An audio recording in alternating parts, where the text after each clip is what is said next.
Okay, so as I was coming up with an idea for the lesson this week, I was sitting around jamming, just having fun on the guitar, and I wasn't hitting any particular topic, but I found myself playing kind of this, I don't know, like a Boogie Woogie style little bass line, and then I was playing some swing blues, and then a little bit of jump blues, and just kind of all over the place, but I kind of put it together. I thought it sort of fit into a composition and would be a fun one for those of you that are interested in this style of playing. I've done this kind of stuff in the past, so some of the elements of this, like that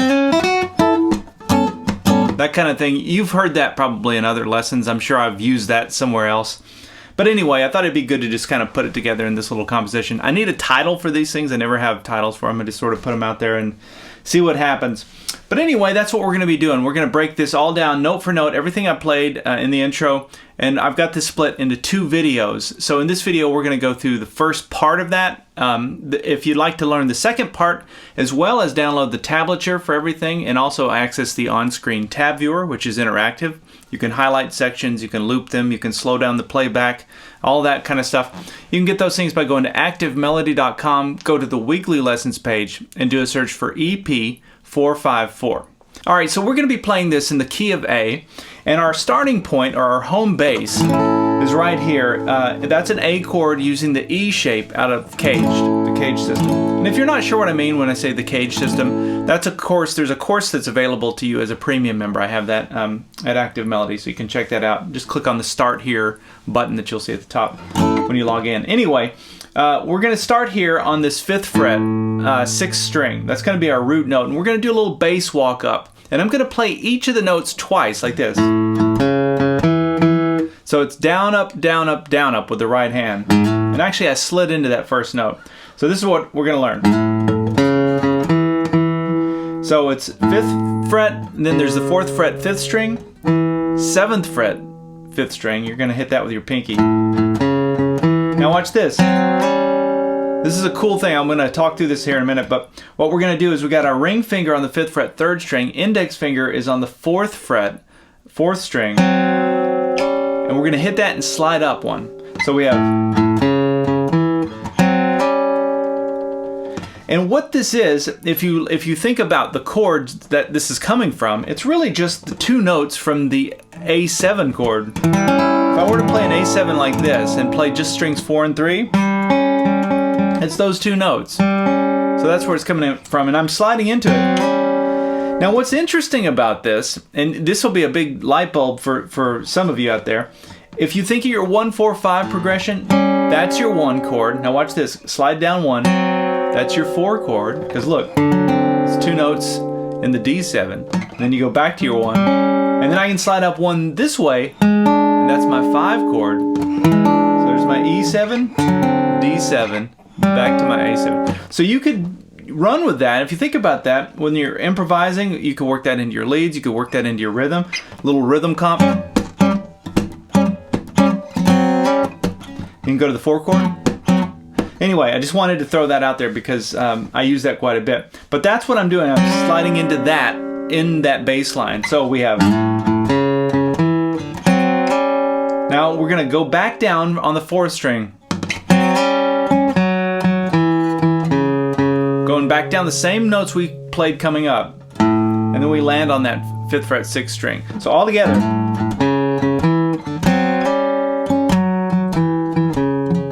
Now there's a shuffle to that. It's not robotic and right on the note. It's not. It's like this.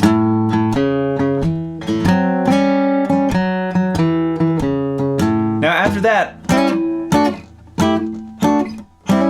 little fun fill lick there. This is another takeaway that you gotta know this. This is just a blues 101 kind of thing. Connect it to this chord shape. So it's still just coming from chord shapes in my head, but it's I'm gonna bar the first 4 strings on the 5th fret, but I'm gonna play strings 4, 3, and 2. And I do a hammer on with my middle finger to the 6th fret. And what I'm doing there, I'm just playing the top part of your A7 chord. Now I can't remember in the tab, I'll put it up on screen here, but I can't remember if it was just strings 4 and 3 or if it was 4, 3, and 2. But anyway, it's coming from that A7 chord. So we're hammering that on. And then watch this. We're we're gonna just do a full bar there with the, or it's actually not a full bar, it's just the first 4 strings with a ring finger, playing same strings though, 4, 3, and 2. So we have, and then I come up here. Now this, you can think of this in terms of your pentatonics. This would be like pattern 1 area, and then pattern 2 would be up here.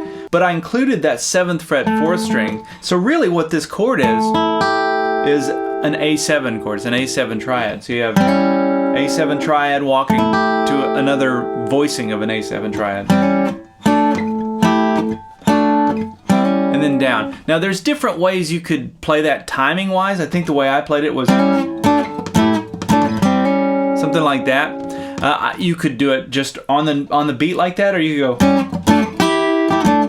you know, however you want to interpret that. But those are the notes that I'm playing. And when we put that together from the beginning, pay attention to this too. When I play this little part, there's a little stop right before it. You'll hear it.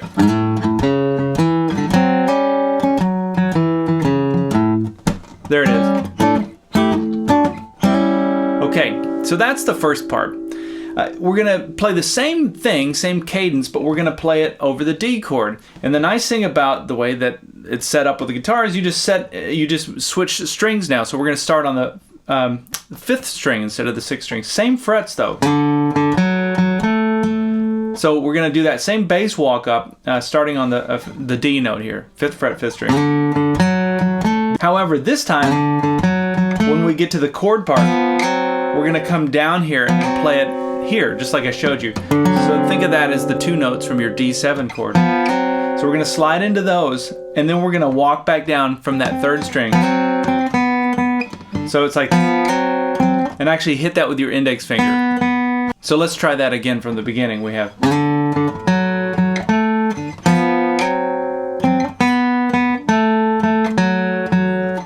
and then we come down and hit the A note again. That gets us back to the 1 chord. So,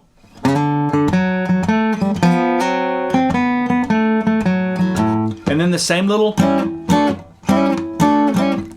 vamp there. Now that time, the second time I did it, I did a slight variation, and I thought it'd be good to just leave that in just to give you some other ideas. So instead of going like that, the second time I just went from here to here. So that's kind of like the 1 chord to the 4 chord. So I went just like that, just like a back and forth. So you could do that either way. And that's a nice thing to do when you're hanging out on a chord. There's this little space, you know, between where you're at and where you need to get. So if you're just, you know, there's that little gap between the 1 chord and the 4 chord, and you're just sort of hanging out. That's what I end up doing, is just playing chords. And pivoting from the 1 chord to the 4 chord like that is a great technique. You can also do it the way Keith Richards might do it, which I talk about a lot. He does that quite a bit, that technique. All right, so now we come to the 5 chord, and just remember this little rule. It'll serve you well. Whatever you do for the 4 chord. So in this case, when we did that, I can do that same thing verbatim if I do it 2 frets this direction for the 5 chord. So I could have just came up and played, you know, play that whole thing, and that would totally work for the 5 chord. But instead I wanted to do something a little different, as I often do, just to give you other ideas. But I wanted to just mention that you can always do whatever you did for the 4 chord, and that'll work. Most of the time it'll work. But instead what I played was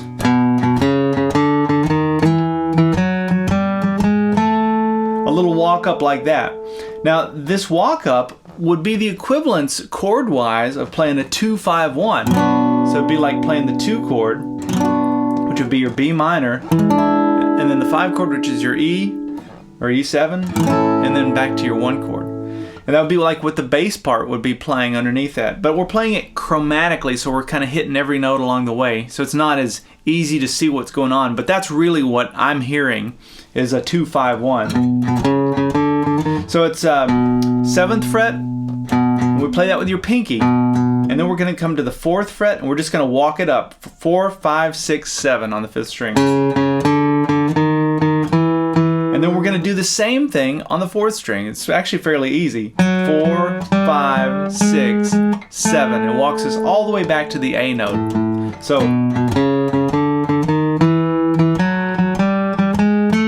think there was a little stop there on that. I think that's how I did it. Now you don't have to do that. You could play it straight through. That would work too. There's no right answer with this stuff. It's just, some variations there. So after I got to the top of the hill, to that A note, then I went back and played the same little pivot that we talked about. Another little filler. Now you're starting to see, at least my thought process is like, oh, there's a little gap there. What do I do? Oh yeah, I'll just do the little 1 to the 4 chord. All right, so that's the whole first part, the boogie woogie part. Now we get into more like the swing blues sort of thing. And what we're going to do here is... Now this is the kind of thing you'd hear a horn section doing. To me, that just sounds like a horn part. And it sounds like very familiar. This is you've probably heard this kind of cadence in lots of other songs. So what we're going to do is we're going to start on the 5th fret, 3rd string, slide up to the 6th fret, and then we're going to go 5, 7 on the 2nd string, and then we're going to play strings 1 and 2 on the 5th fret.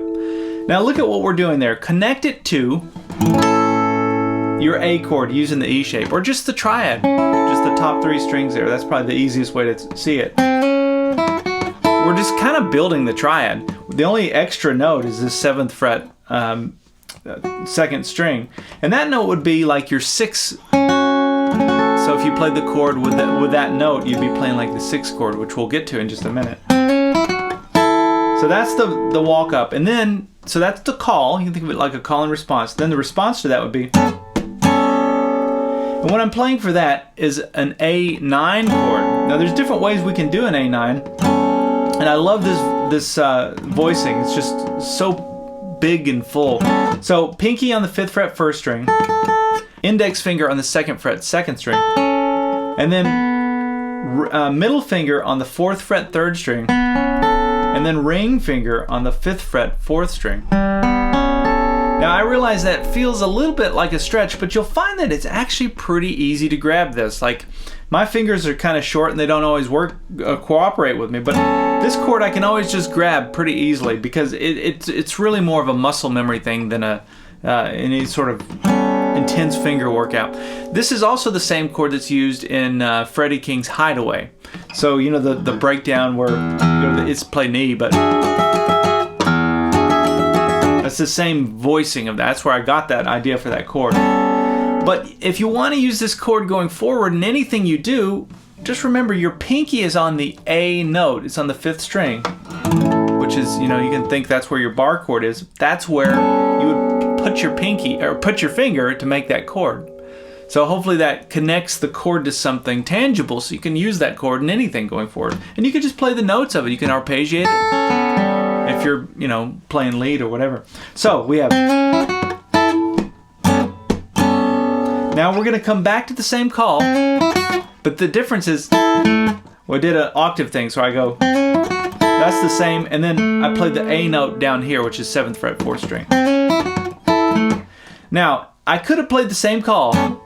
That would have worked and would have been right, but just to give you a variation, I ended up playing, and that's something I use all the time. I call it the 6 to the 9. We're going to play the 6th chord, and we're going to walk it down 2 frets, which makes it a 9 chord. So that's actually another version of an A9. You have 2 versions. The way you make this chord, index finger is on the 5th fret, 1st string. Pinky is on the 7th fret, 2nd string. Middle finger is on the 6th fret, 3rd string, and then ring finger is on the 7th fret, 4th string. And so one easy way to think about that is think of your D7 shape. I use this shape all the time in other chords. I always find myself using it. Play that D7 shape here with these 3 fingers, and then just add your index finger up here to the 5th fret, 1st string. So that when you're playing that with the A and the bass, it's an A6. And if you move it down 2 frets, when you take that 6th chord and you move it down 2 frets, then you're playing whatever that chord you were just playing, you're playing the 9 version of that chord, so you're playing an A9. I've covered that in several lessons in the past. Somebody will be nice enough, I'm sure, to leave in the comments, however you're watching this, a lesson where I've talked about that. I can't think of one off the top of my head, but If I do, I'll put it up on screen, but I can't remember the lesson number. Anyway, so that's just if you want a deeper dive on that. But that's what's going on. A6 to the 9. All right, so from the beginning we have.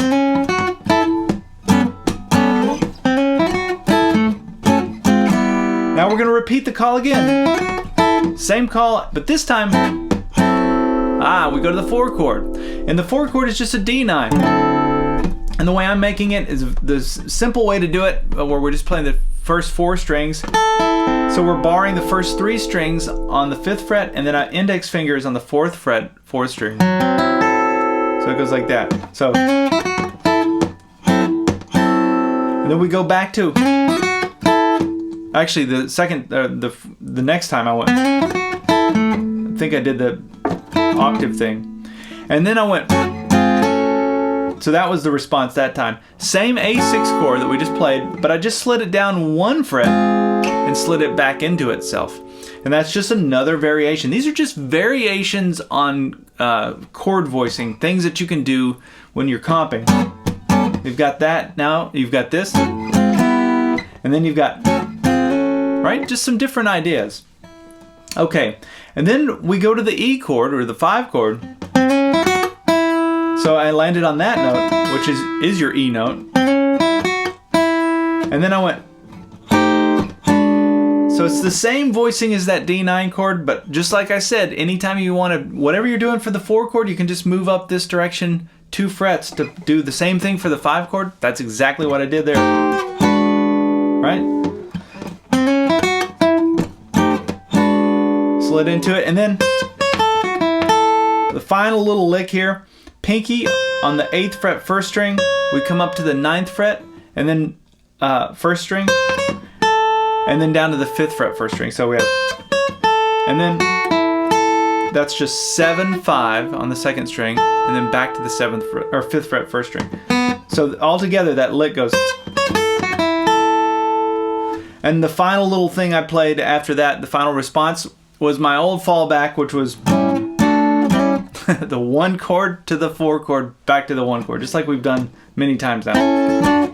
But I'm really only playing strings 2 and 3, or maybe 2, 3, and 4. Either way. So that's the whole thing that we're going to go through this first half. There's actually one other part where I go into a lead break and keeping the same kind of cadence going, but we're going to save that for part 2. I'm going to back up now and play through all of this one more time, but hopefully you've picked up a few ideas. I mean, I hope that you always walk away with these lessons, from these lessons, with an idea or two, something that you can apply to your playing. So don't just limit it to this. Try working it into the stuff that you do when you improvise. All right, we'll see you in part 2.